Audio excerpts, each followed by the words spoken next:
Hello, good afternoon. We are here to learn a poem.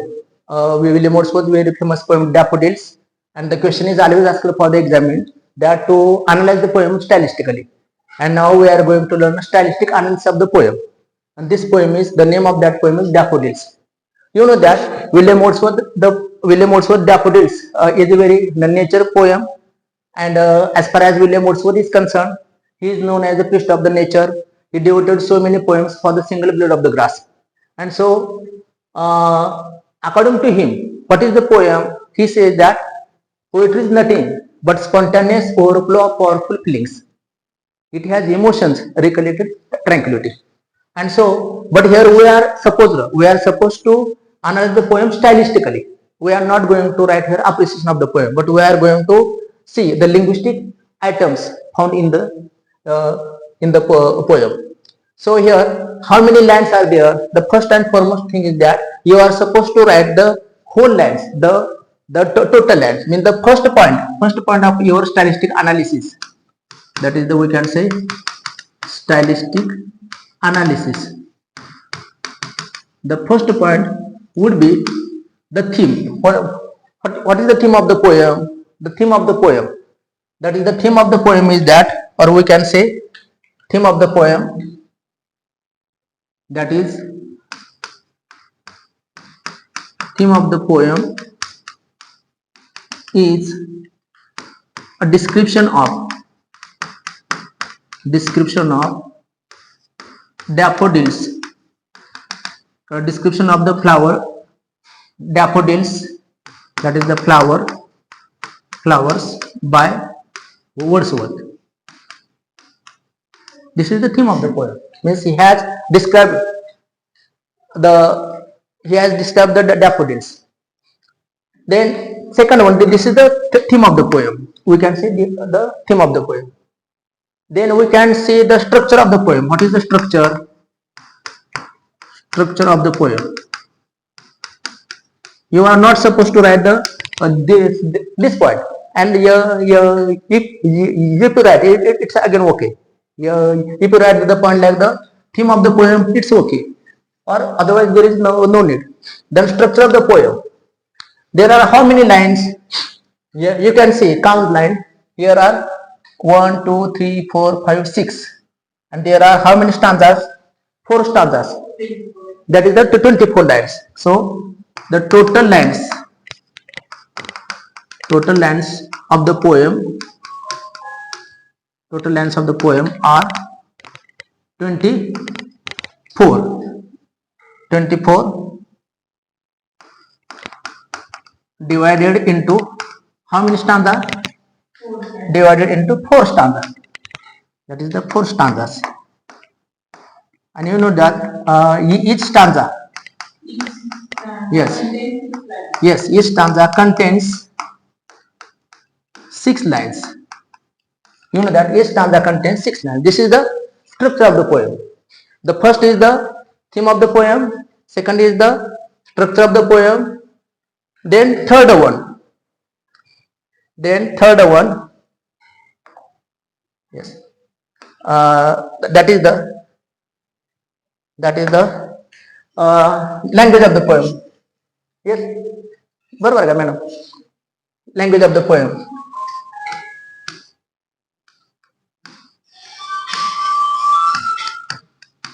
Language of the poet. A poet, or we can say poem. Language used by the poem. Language used by the poet. You know that. See the language used by the poem. The language used by the poet. Language of this poem is very simple one. We can say the language used by Wordsworth. Language used by Wordsworth is simple, and we can say simple and lucid. Simple and lucid. Simple and lucid. Or we can say right also, he has used a spontaneous language. Spontaneous means the poem The poem belongs to his diction. His poetic diction belongs to his diction of spontaneity. Spontaneous language. That is we can say diction. That is the spontaneous language. We can write this.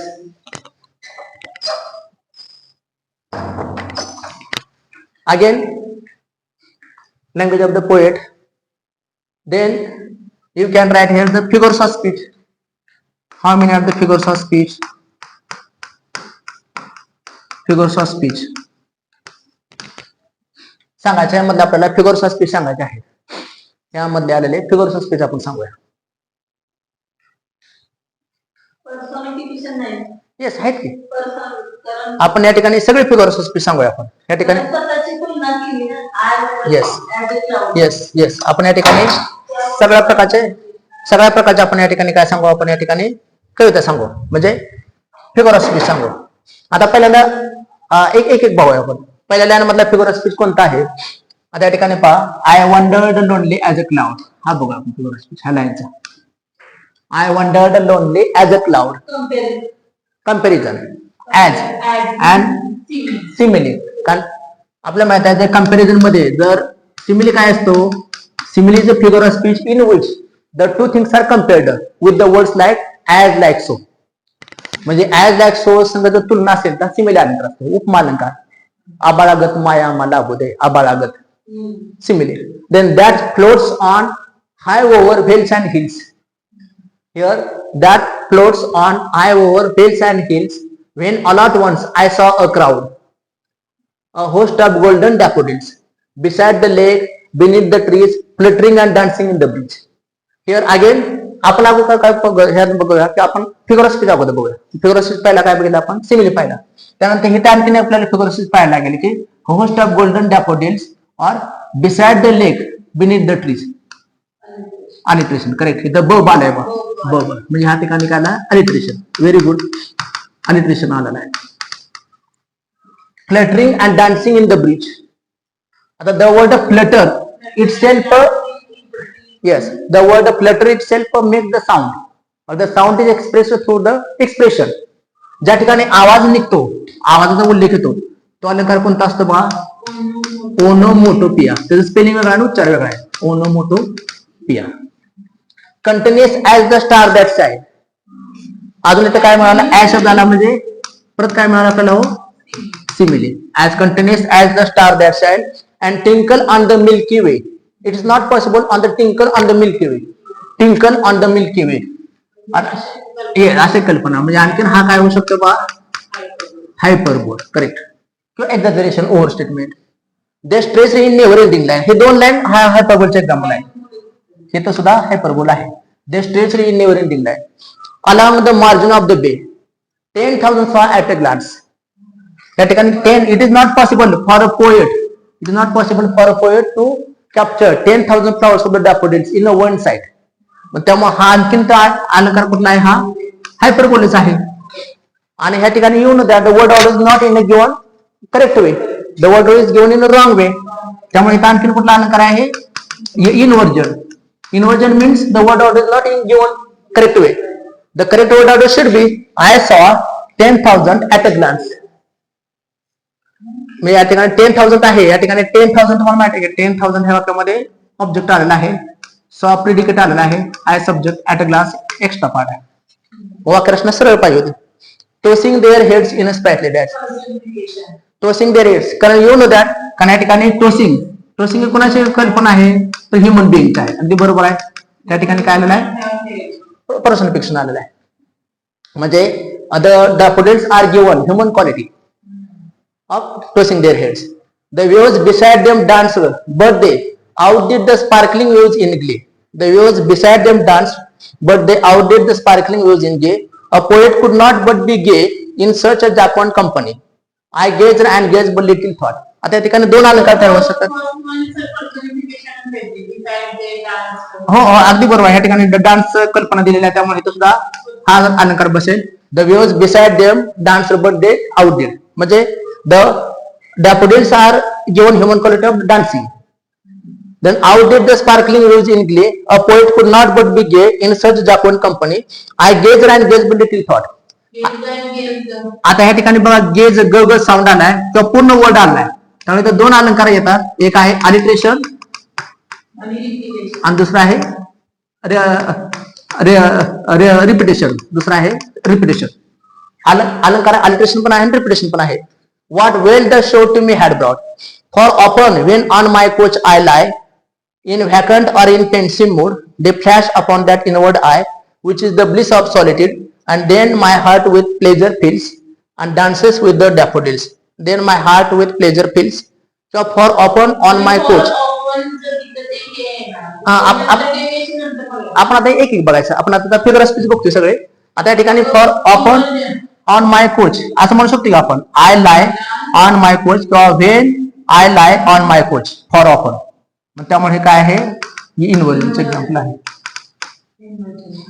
In vacant or in pensive mood दोन्हीचा अर्थ एकच सांगितलं आहे. दोन्हीचा पण अर्थ आपण एकच सांगितलं आपण. तो कोण आहे तर टोटोलॉजी आहे. दोन्हीचा अर्थ एकच सांगितलंय. They flash upon that inward eye which is the bliss of the solitude and then my heart with pleasure fills and dance with the daffodils. मग ह्या ठिकाणी आपण काय पाहिलं जे ह्या ठिकाणी पर्सनिफिकेशन म्हणजे जे फिगर्स ऑफ स्पीच आहे ते पाहिले. आता ह्याच ह्याच्यामध्ये आपण काय बघा आपल्याला या ठिकाणी डेव्हिएशन्स पाहूया आपण. या ठिकाणी जे डेव्हिएशन्स आहेत जे डेव्हिएशन्स आपण या ठिकाणी पाहूया.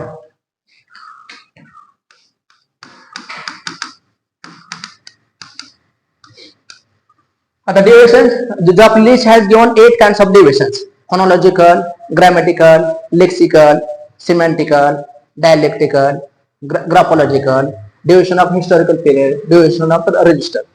आता ह्यामध्ये आपल्याला ह्यात किती दिसतात ते आपण बघूया. आता या ठिकाणी बघा I wandered lonely as a cloud that floats on high over vales. आता हे आपण पाहिले. मग हे कशामध्ये येऊ शकते पहा फोनोलॉजिकल डेव्हिएशन. अगदी बरोबर आहे. दिस इज द फोनोलॉजिकल डेव्हिएशन. आणि ह्याच्यामधला कुठला शब्द गेलाय मधला शब्द गेलाय. त्यामध्ये फोनोलॉजिकल डेव्हिएशन मध्ये 3 प्रकार असतात. त्यातला मधला शब्द गेलाय म्हणजे काय पाहिजे होता शब्द ओव्हरच्या ऐवजी ओव्हर म्हणजे या ठिकाणी अशा ऐवजी हा शब्द असा पाहिजे होता ओव्हर म्हणजे कुठला आहे. दिस इज एक्झाम्पल ऑफ सिनकोप. आणि पहिला अक्षर ड्रॉप केला असता ॲपेसिस आणि शेवटचा असेल तर अपोकोप. When all at once I saw a crowd, a host of golden daffodils beside the lake, beneath the trees, and fluttering in the breeze. Then fluttering and dancing in the breeze, continuous as the stars that shine. आता या ठिकाणी बघा ज्या ठिकाणी हा अलंकार असतो आता या ठिकाणी आपण पाहिले बघा continuous as the stars that shine and twinkle on the Milky Way, they stretched in never ending line along the margin of the bay, 10,000 saw at a glance. आता या ठिकाणी 10,000 तुम्हाला मी सांगितलंय हा ग्रामॅटिकल डेव्हिएशन आहे. ग्रामॅटिकल डेव्हिएशन का आहे because there is no grammar और देर इज एक्सेप्शन और there is escape from grammar. हा इन्व्हर्जन असला इन्व्हर्जन किंवा तुमचा हा असला ना इन्व्हर्जन किंवा हा तर तो ग्रामॅटिकल डेव्हिएशन मध्ये येतो. मग 10,000 saw at a glance grammatical deviation. Tossing their heads in sprightly dance इथं काही शिय येणार नाही. The waves beside them danced, but outdid sparkling waves in a glee. A poet could not but be gay in a such a jocund company. I gazed and gazed but little thought. आता ठिकाणी double आलेला बघा गे. आता ठिकाणी आता हे जेव्हा focus केलेला आहे त्यामुळे पुढचा पार्ट पॅरालिझम मध्ये येईल. आणखीन डेव्हिएशनचं काय एक्झाम्पल देता येतं आपल्याला हे इथे सापडलं बघा. ऑपन ऑपन हा शब्द काय तुम्हाला पाहिलाय बघा. ऑफच्या ऐवजी काय पाहिजे येतं ऑपन म्हणजे शेवटचा शब्द असेल अपोकोप. जर शेवटचा शब्द असेल तर अपोकोप असतो. शेवटचा शब्द जर ड्रॉप असेल तर अपोकोप असतो. आणि जर पहिला शब्द ड्रॉप असेल तर काय असतं बघा तुम्हाला सांगितलं एक्झाम्पल मी. पहिला शब्द जर ड्रॉप असेल म्हणजे समजा असा असू शकतो इट्स या ठिकाणी आय शब्द असतो किंवा या ठिकाणी आय जो शब्द आहे हा या ठिकाणी काय केलेलं आहे आपण या ठिकाणी फक्त असं असतं, मग त्या ठिकाणी इट इज असतं, इट इज असं, मग त्या ठिकाणी असं असेल तर ते असतं अपेसिस असतं, अपेसिस म्हणजे पहिल्या अक्षर ड्रॉप असेल तर. ओके, या ठिकाणी डेरिव्हेशन पाहिले. आता आपण या ठिकाणी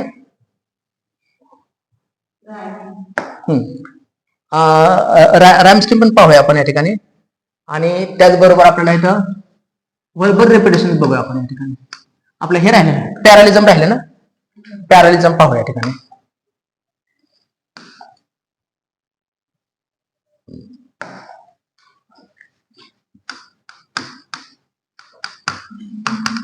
parallelism, you know that there are पॅरालिझमचे किती प्रकार असतात? 3 प्रकार असतात, फोनॉलॉजिकल, मॉर्फोलॉजिकल आणि स्ट्रक्चरल किंवा सिंटॅक्टिक. आता ज्या ठिकाणी अलिट्रेशनचं एक्झाम्पल असतं, अलिट्रेशन ते कशामध्ये असतं? नेहमी अलिट्रेशन असतं ते असतं फोनॉलॉजिकल पॅरालिझम. फोनॉलॉजिझमचा अर्थ काय? फोनॉलॉजिकल म्हणजे त्या ठिकाणी फॉनवर जास्त एक्स्ट्रा स्ट्रेस येतो. मग या ठिकाणी एकच अक्षर जर डबल आला असेल तर ते काय असतं? फोनॉटिकचं एक्झाम्पल असू शकतं, फोनॉलॉजिकलचं एक्झाम्पल असू शकतं. मग या ठिकाणी बघा फोनॅटिक्स कसं आहे त्या वाक्यामध्ये बघा, सांगा कुठे गेलं अलिट्रेशनचं एक्झाम्पल आहे यातलं? करेक्ट, इथं पाहिलं आपण बघा, बिसाइड द लेक आणि बिनीथ द ट्रीज. मग या ठिकाणी काय आहे? फोनॉलॉजिकल डेव्हिएशन आहे, सॉरी फोनॉलॉजिकल पॅरालिझम. डेव्हिएशन वेगळं, डेव्हिएशन म्हणजे काय? त्याने नेम ड्रॉप केलेला असतो आणि इथं एक्स्ट्रा नेम असतो. पॅरालिझमचा अर्थ extra repetition. So here the sound ब is repeated, the sound we can say that is the sound b, the sound b is repeated, the sound b is repeated. Then again here this line has the structural parallelism. What is the structural parallelism? See the example, this line किंवा हे तर लिहितो मी, beside the lake beneath the trees, beside the lake beneath the tree. आता बघा इथं structural पॅरालिझम कसं आहे बघा. आता बिसाइड द लेक, आता काय आलेलं आहे? हो पूर्णपणे काय आलेलं आहे? इथं प्रिपोजिशनल फ्रेज आलेलं आहे. इथं जर पाहिलं आपण beside the lake beneath the trees, त्या ठिकाणी पूर्णपणे प्रिपोजिशनल फ्रेज आलेला आहे. ही प्रिपोजिशनल फ्रेज आहे कारण हे या ठिकाणी प्रिपोजिशन आहे पी प्लस एनपी आपल्याला पाहायला मिळते. हे सुद्धा पी आहे, इथं आपल्याला एनपी पाहायला मिळते. एनपी म्हणजे नॉन फ्रेज, नाउन असेल म्हणजे नेहमी प्रिपोजिशनल फ्रेज सुरुवात हे प्रिपोजिशन होते.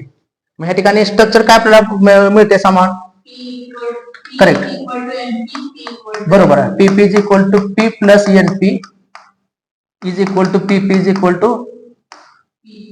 Yes P plus NP. This is the structure. असं काय नाही, पण तुम्हाला हे हो चालू शकते, चालू शकते की इथं गेलं का? या ठिकाणी आपल्याला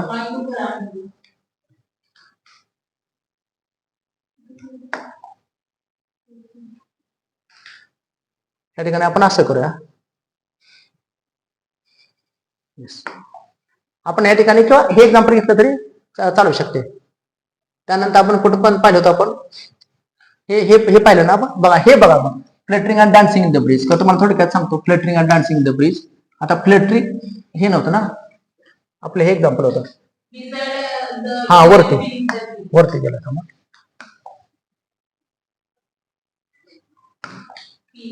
हा या ठिकाणी बिसाइड द लेक. आता या ठिकाणी बघा किंवा हे संपूर्ण बघा, आता beside the lake, beside हे काय प्रिपोजिशन फ्रेज आहे. याला फक्त पीपी म्हणा, पीपी, दुसरं म्हणा पीपी. हे झालं तुम्हाला सोपं वाटतं. म्हणजे पीपी इज इक्वल टू पीपी, म्हणजे प्रिपोजिशनल फ्रेज जवळ असते तर प्रिपोजिशनल फ्रेज मध्ये तुम्हाला माहिती आहे प्रिपोजिशनल फ्रेज मध्ये पी प्लस एनपी असतेच.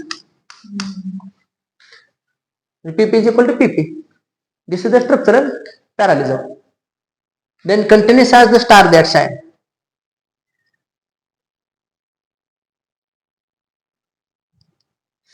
Again, there is one example of verbal repetition.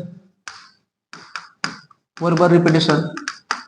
There are so many examples. पण अनेक एक्झाम्पल असू शकतात, पण एखादं एक्झाम्पल तुम्ही सांगू शकता. वर्बल रिपिटेशन एक्झाम्पल काय बघा या ठिकाणी. तुम्हाला मागच्या वेळेस मी सांगितलं होतं बघा, ही जर लाईनचा उच्चार केला आपण शेवटच्या लाईनचा काय सुरुवातीला आलंय बघ, करेक्ट, अँड मग कुठलं एक्झाम्पल आहे,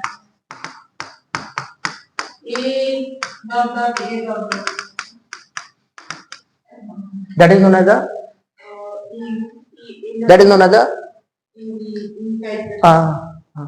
anaphora. Anaphora means what? The repetition comes at the initial position. The repetition comes at the first position. I mean here the first position and phayo and this. Then rhyme scheme सगळ्यात सोपा प्रश्न असतो. rhyme scheme काय आपल्याला सांगता येईल? या poem मध्ये rhyme scheme काय आलेलं आहे?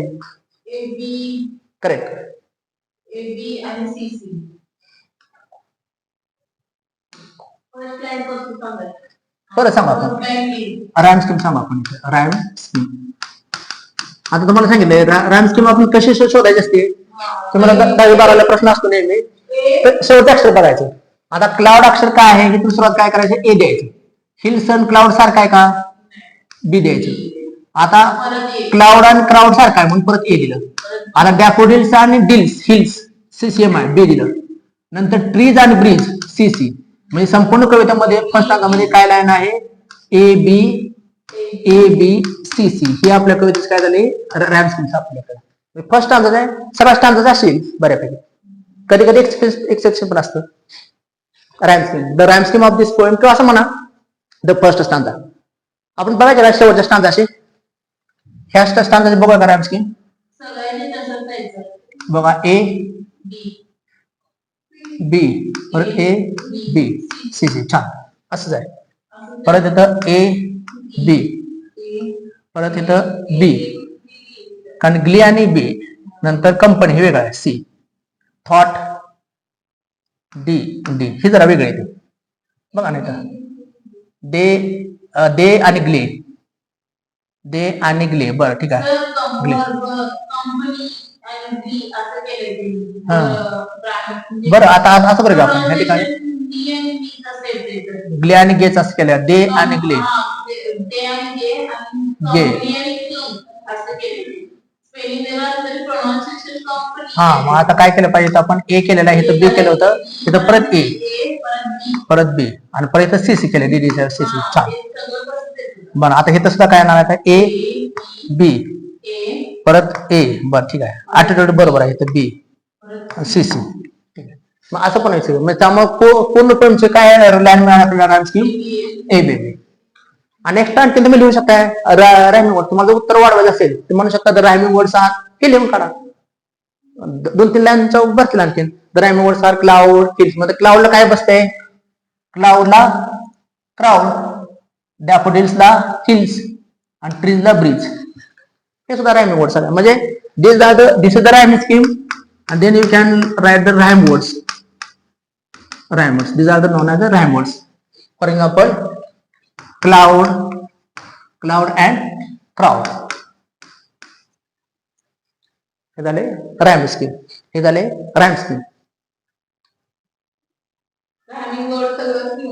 सगळं लिहून काढा. म्हणजे तुम्हाला वाटलं उत्तराला थोडंसं ही वाटते, लिहून काढू शकता किंवा एका स्टार्जा मधले काढले तरी चालू शकते. It makes no difference. आता तुम्हाला एक शेवटचा प्रश्न सांगितलं होता की जो तुम्हाला अवघड वाटतो, जो तुम्हाला लक्षात आलं तर द्या, किंवा त्याचं काही तर एवढे गरज नाही. आणि देन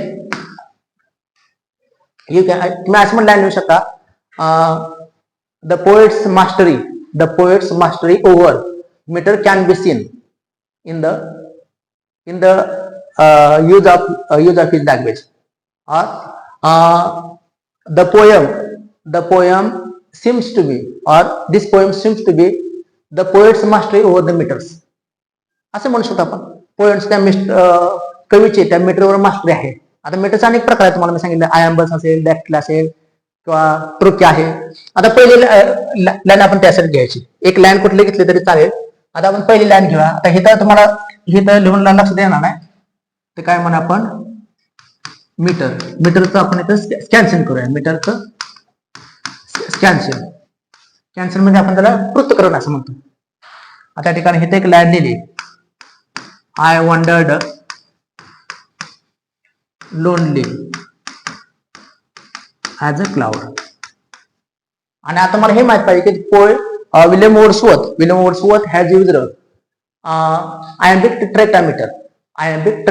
टेट्रा म्हणजे 4 लाईन आहे. iambic टेट्रामीटर किंवा पेंटामीटर म्हणजे 5 लाईन असणार आहे, 5 शब्द असणार आहे. आता हे कसं याचं क्लासिफिकेशन करायचं, 2 लाईन करायचं. आयम्बस म्हणजे काय असतो, आता या ठिकाणी बघा, हे तुमचं लक्ष दिलं बघा, आय आणि वंडर्ड नंतर लोनली ॲज अ क्लाउड. आता या ठिकाणी आय सर्वनाम असल्यामुळे स्ट्रेस येत नाही, वंडर्ड वर स्ट्रेस येते. आता ड चा उच्चार इंग्लिश मध्ये ट केला जातो, इथं स्ट्रेस नाही, इथं स्ट्रेस आहे, इथं स्ट्रेस आहे, इथं स्ट्रेस आहे, स्ट्रेस. मग जर अनस्ट्रेस स्ट्रेस असं जर फॉलो असेल तर हा आयम्बस असतो.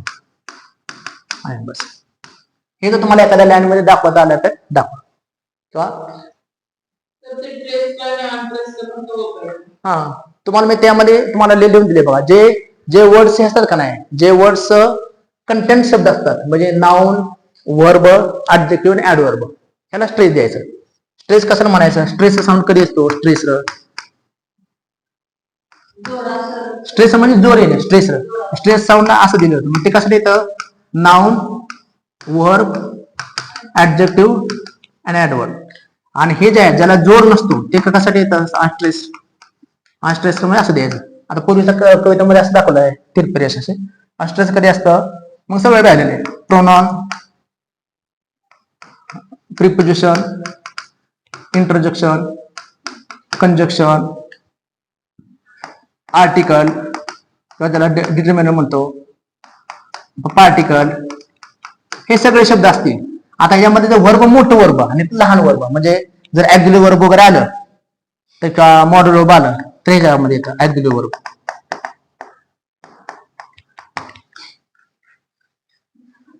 So I hope you have understood whatever I have given you the stylistic analysis of this poem.